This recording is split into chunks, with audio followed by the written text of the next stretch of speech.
રાજકોટ મહાનગરપાલિકા દ્વારા સંચાલિત રાજકોટ પ્રાણી ઉદ્યાન જે પ્રદ્યુમન પાર્ક ઝૂ તરીકે ઓળખાય છે, છેલ્લા કેટલાક વર્ષોમાં આધુનિક રીતે વિકસાવવામાં આવ્યું છે.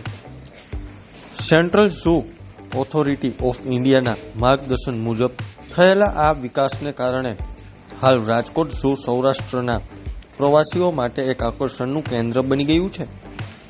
અહીં વિવિધ પ્રાણીઓ, કુદરતી સૌંદર્ય અને આધુનિક સુવિધાઓના કારણે પ્રવાસીઓ માટે અનોખો અનુભવ સર્જાય છે. આ સાથે જ અહીંયાના સફેદ વાઘો સૌનું ધ્યાન ખેંચ્યું હતું.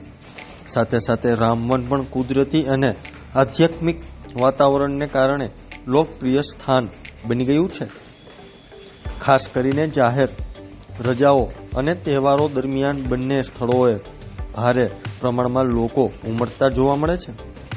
આ વર્ષે સ્વતંત્રતા દિવસની ઉજવણીથી શરૂ થતા 4 દિવસ દરમિયાન રાજકોટના પ્રદ્યુમન પાર્ક ઝૂ અને રામવનમાં કુલ 70,802 મુલાકાતીઓએ મુલાકાત લઈને આનંદ માણ્યો હતો. જેમાં પ્રદ્યુમન પાર્ક ઝૂ ખાતે કુલ 66,370 લોકો અને રામવન ખાતે 5,430 લોકો આવ્યા હતા. આ આંકડા માત્ર લોકપ્રિયતા જ નહીં, પરંતુ લોકોમાં કુદરત અને પ્રાણીઓ પ્રત્યેનો વધતો રસ દર્શાવે છે.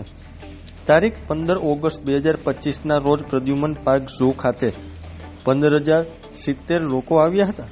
સ્વતંત્રતા દિવસની રજાને કારણે લોકો પરિવાર સાથે અહીં ફરવા આવ્યા હતા. બીજી તરફ રામવન ખાતે પણ આ દિવસે 660 લોકોની હાજરી રહી હતી. તહેવારી માહોલ અને રજાના લાભ લઈને લોકોએ કુદરતી વચ્ચે સમય વિતાવ્યો હતો. ત્યારે જુઓ મારો ખાસ અહેવાલ. આપણે વાત કરીએ તો રામવન ખાતે જેટલા મુલાકાતીઓ તહેવાર નિમિત્તે આવેલ, જ્યારે પ્રદ્યુમન પાર્ક ખાતે 66,372 મુલાકાત માટે આવેલ. જન્માષ્ટમી તહેવાર નિમિત્તે સામાન્ય રીતે દર વર્ષે પ્રદ્યુમન પાર્ક ખાતે અને રામવન ખાતે ઘસારો સ્વાભાવિક રહેતો હોય છે.